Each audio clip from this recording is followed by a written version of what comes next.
Hey, how are you? I'm good. How are you?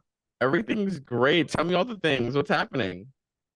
All the things, I'm writing books, I'm slinging words, I'm a professional internet clown for my job. What could be better?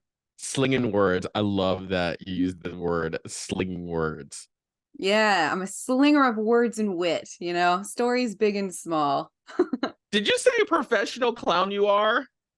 Yeah, the other way I describe my job is like a semi-professional internet clown, just doing funnies out there for the people to laugh at in mass. That's so tell me about the stories and the books that you're writing. Huh.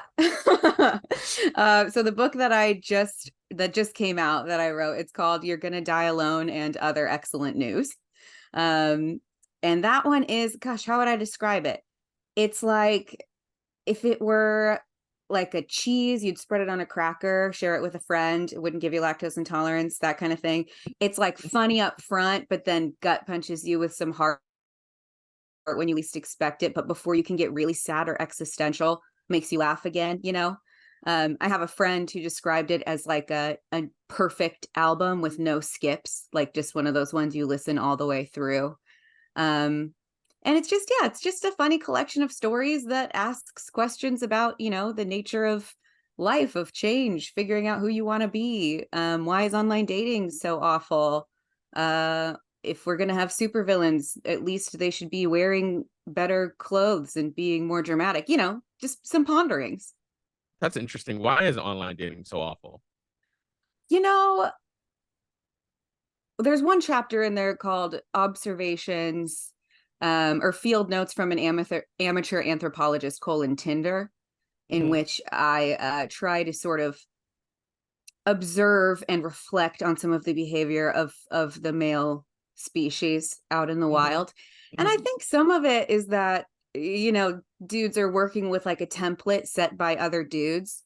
And those dudes are not always the kind of dudes that a woman would date, but they're the kind of dudes that have like set themselves up as kind of like these like I'm a man, and if you want to be a man too, you act like me. So it's sort of just a repeating of behaviors that maybe necessarily haven't been run by a think tank of girls. Things like the fish picture, things like the only You know what's cares that interesting? You know what I uh find extremely interesting? It's almost like dudes are writing their profile for other dudes, if that makes sense. yeah, that's kind of the conclusion I draw. It's like the thing you're appealing to is sort of the male gaze more than anything else. Like, let's look at the photos. We've got the holding a dead creature that you lured to you and then clubbed over the head aloft. Not particularly alluring for a woman in the dating world. Kind of one of those things we watch out for. We've got a gym picture, really like a gym selfie or like a shirtless mirror selfie, which, like, okay, but most women I know are not cruising just for like body alone. Right. Um, you've got pictures like if it's a group picture, it's like a drunk out with the lads photo, which is like, that's fun. You have friends, but also like, I want to see you doing pottery, not necessarily getting smashed and being a public nuisance.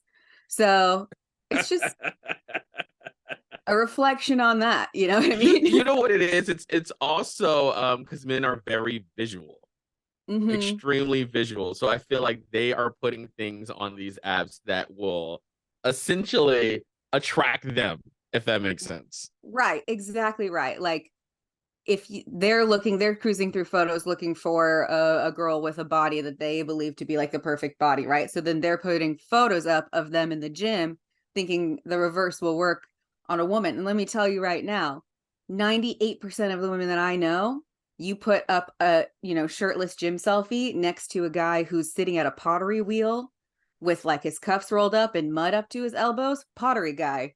He's getting taken home over the other Listen, guy. you are dropping gems right now. That's what Dropping I'm saying. gems. That makes so much sense too, because who cares if you're like working out, you're going to the gym? Who cares about that? Mm-mm. That's it's you guys, women are not one-dimensional creatures. No, we're like, do you have hobbies? Do you push yourself to learn something new? Do you and your friends take photos of each other when it's just an average day and not when you're performing hyper masculine activities, Right, like right, right. leaning on someone's sports car you definitely don't own, or Do you killing a go to fish. therapy? Do you know how to Exactly. do you know how to control your emotions? Do you know how to speak with your words? Stuff like that. Yeah, exactly. So yeah, that's just one of the chapters in You're Gonna Die Alone and Other Excellent News. So Well, what's interesting is for it to be described as an album with no skips. That is probably the utmost compliment that anyone can compliment and say to you. I honestly, when that was said, and I've gotten that feedback a couple times actually, both from people I know who have an onus to compliment me because they don't want me to cry, and from strangers. I've gotten that feedback, and I worked so hard on the flow of this book. I had every chapter and every poem on a little mini post-it note, and I had it color coded by theme, and I laid it all out on my desk and I rearranged like I was doing it was like a combination of an insane murder wall with red thread and a 1,000-piece jigsaw puzzle. And I rearranged and rearranged until I looked at it and was like, this is a sit down and read in one sitting. It flows kind of movement. So for that to come across, oh my gosh, the hugest compliment ever. I want to know, how did you come up with the name? Because I feel like the name is so creative. It's so snarky, it's so creative, and it's like right up my alley. Well, I'm glad to hear snarky creative being right up your alley, EJ. I already like you. Um, it was so I think like it originally came from the concept of the book when I was brainstorming with my agent initially, and she was like, "You got to write a nonfiction book," and I was like, "I don't even read nonfiction. I don't want to write that." And then I was like, I'm like a 30-year-old ding dong. What do I have to say that anyone needs to listen to? And she was, pushing me and being like, "You could write a book about finding community." And at that point in my life, I was just about to turn 30, and some of those old friendships that you've had your whole life had started kind of peeling away the way that they start to do as you get older. And I was on this kind of journey of self-discovery completely on my own. I had just quit my job with no warning and flown to Scotland to kind of try to like find myself. And she's like, you could write about finding community. And I kind of thought, you know what? I actually think I want to write about finding yourself first as sort of a first avenue to then finding authentic connections that are healthy enough to stay and grow with you, as opposed to ones where your self-esteem and your self-image is connected to how other people are reacting to you.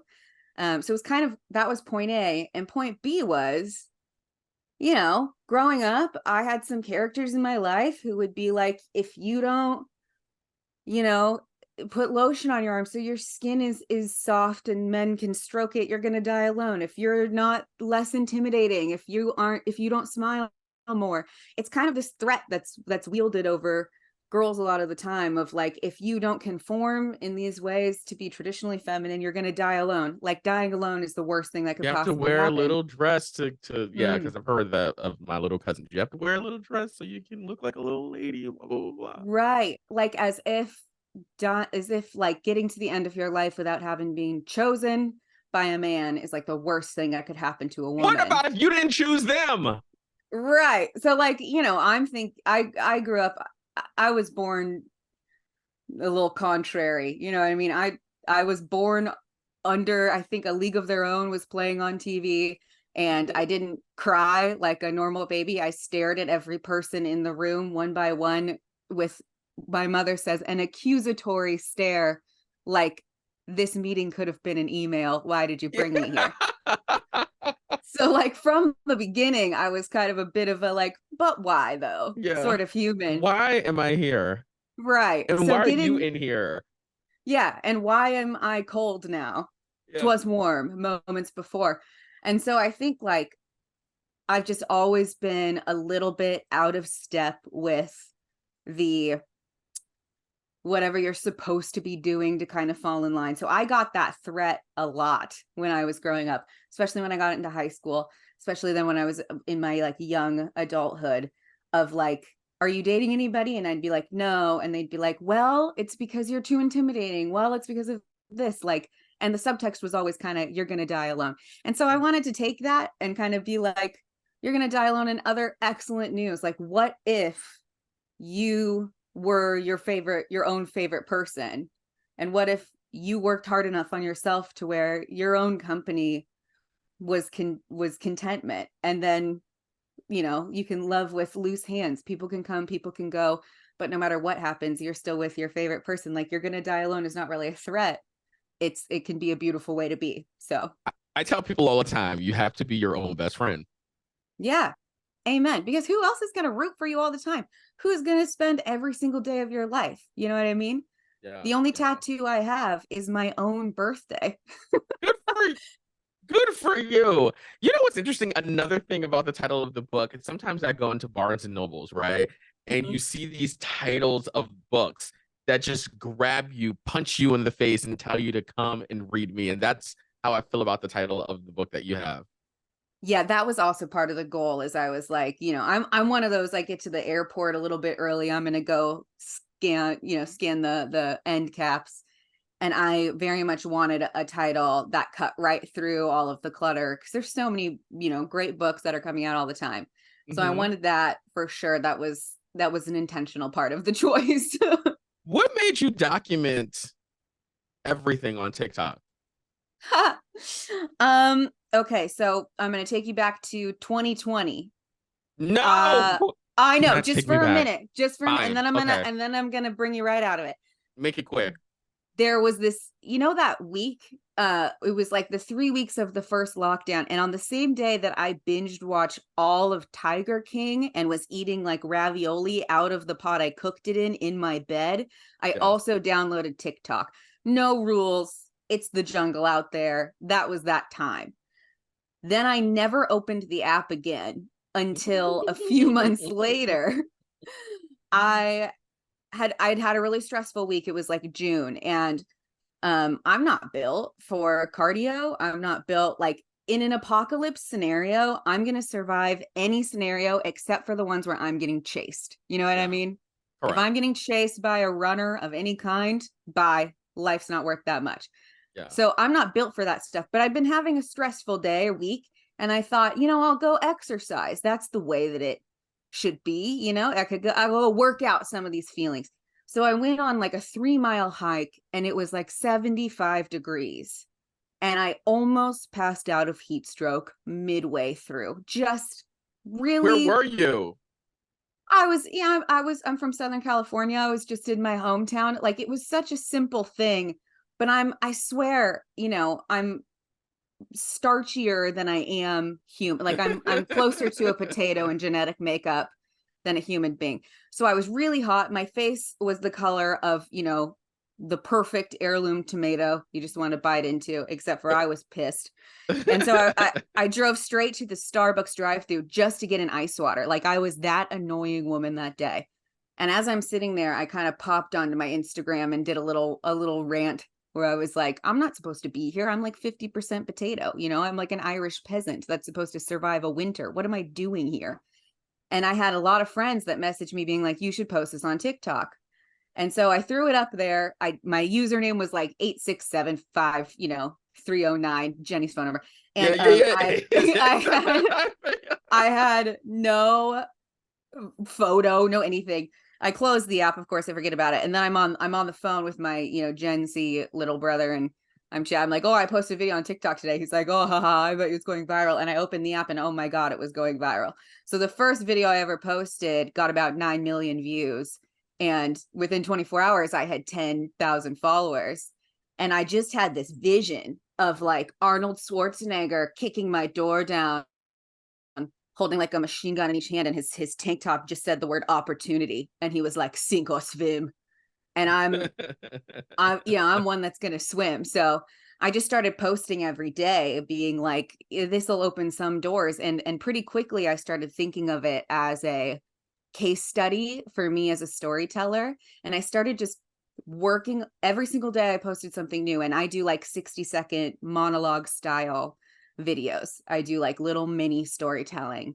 So it's high effort content, Yeah. and I'm just posting every day. And I just had it in the back of my head. I was like, someone is watching to see if I can keep up the work, to I see if would I can hate stay. feeding the beast. Feeding the beast Yeah, scares the hell out of me. it is definitely feeding the beast. And pretty soon the beast is like, I own you. But it's nature, you know? Yeah.